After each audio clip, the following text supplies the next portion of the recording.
and he walks out. And I don't see him for like a month. He's just sending things, gifts and all those things, sending them to my place.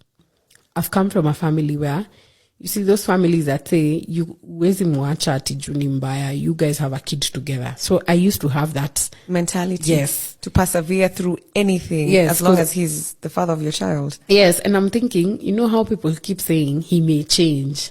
So I used to watch those things that actually incline to supporting this bad behavior. Because I think most times, whatever I'd watch, if it looks like it's pointing out on the red flags, I'd stop watching it. Because I don't want someone who wants to make me feel like whatever I'm doing is wrong. His big bro comes into the country. He comes and he says he wants to meet us. Now, me and the baby. So we go meet him in a restaurant in Karen. He tells me, I'm going to get my brother a house and I'm going to pay for rent. And you guys can come and see him anytime. And I'm going to make sure he gets his act right. So this whole time... Had you told, does the brother know of the history? No. The brother doesn't even know. The brother actually, funny thing, he even mentioned, we do not know about you. We only hear of your stories and we've only spoken on phone. So we thought you're just a girlfriend. So this thing of the baby is new to us. So this time, he's coming to the country because his mom is sick.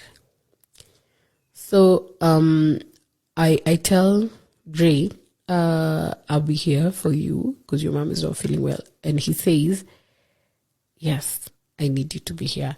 But I realize he's not been home. So when I call him so that we meet up and I ask him, you've not been going home. Your brother mentioned you're moving out. And he tells me, yes, I wanted to tell you the time you're getting the baby, my mom put me out. And I asked him why. So I think it's the illegals or whatever.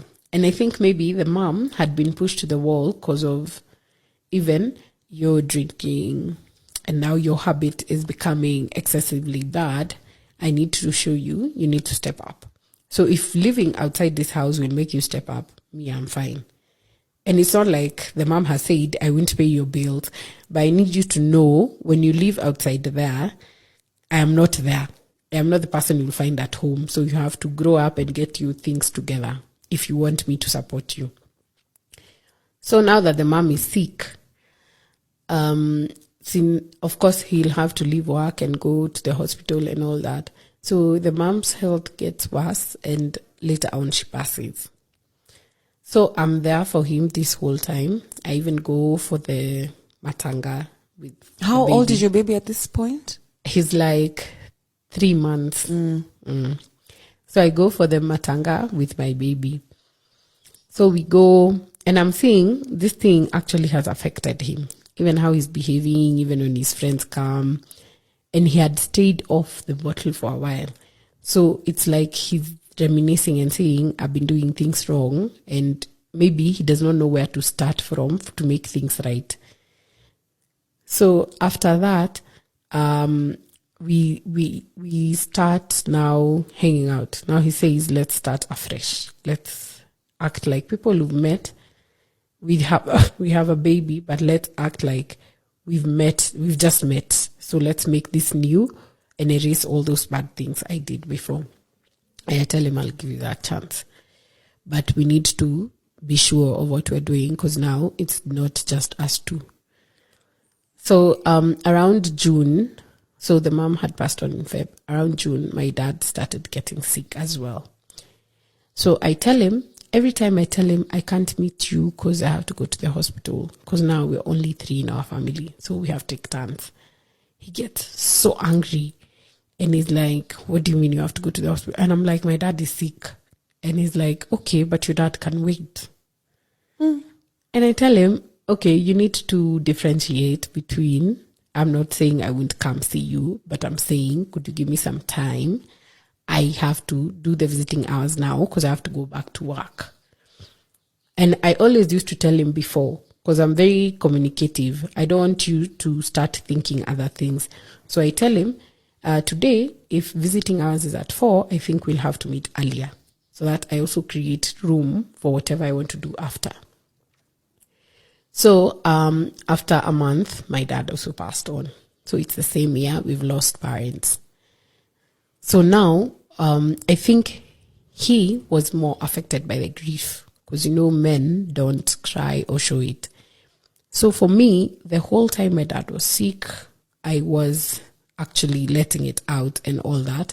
And since it was cancer, I knew at some point, plus the doctor had told us at some point it will happen. So our hearts were a bit prepared, I would say.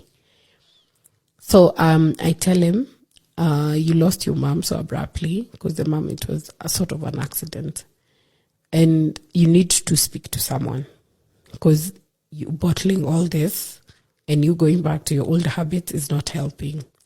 And I have a baby, so I cannot be crossing over all the way to where you stay to bail you out. I don't know, you have caretaker issues and I have a child. So he tells me, fine, I will look for someone to speak to. And I tell him, you see, the person you look for, I don't need to know them. It's just you. Just go into your space and speak to someone. Whatever the result is, if it's good, fine. We'll just take it a day at a time. So my aunties also start telling me, you need to also have other friends other than him, so that this stops being toxic now. Because now you guys are codependent. So I start going to golf events, rugby's with my aunties now and other friends. So that my aunties told me, you need to see how a day is like if you've not seen him or if you've not spent time, so that he can also know you are relating with other people.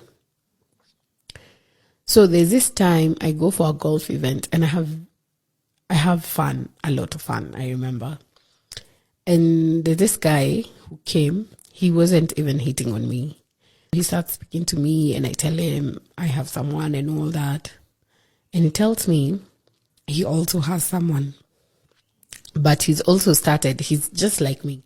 He started going into places where he's not with his other person, so that he sees what other people grow in.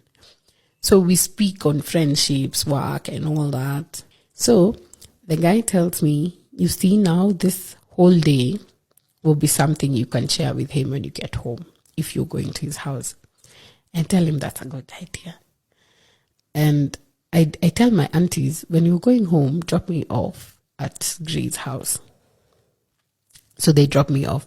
So my aunties had this thing of, they will wait till you open the door. So I have my keys. So I go and I knock because I'm seeing the light. Then I see no one is coming in to open. So I decide to slip in my hand and open my key.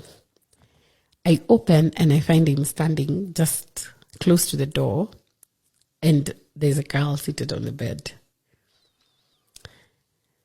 Now, I don't even react. I first go to the washroom.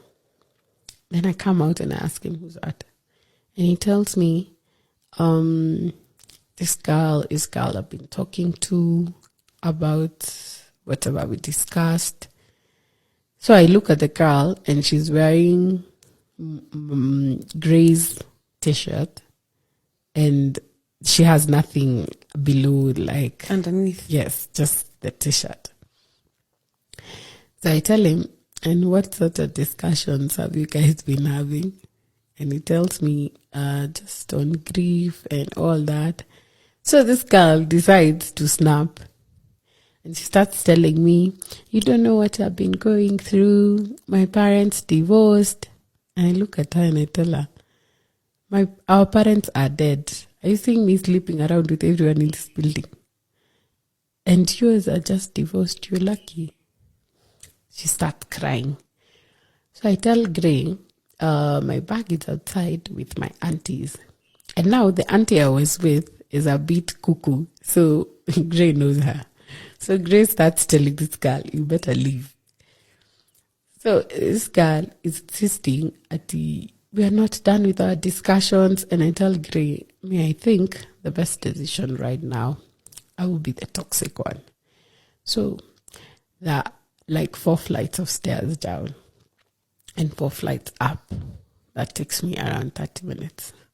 I feel she'll be have worn her shoes and her clothes. However she gets out, I don't care.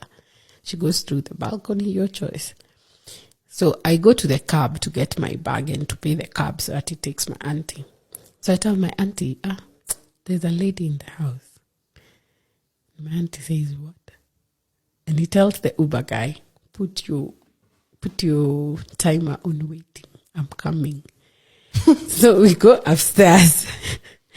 He's even told the cab guy, so that you believe I'm coming. These are my favorite earrings and you're holding them. So I am coming. So we go upstairs. Now the cab guy is scared. He's looking for the caretaker. We go upstairs and we meet them now on the last staircase. And my auntie asks her, and who are you?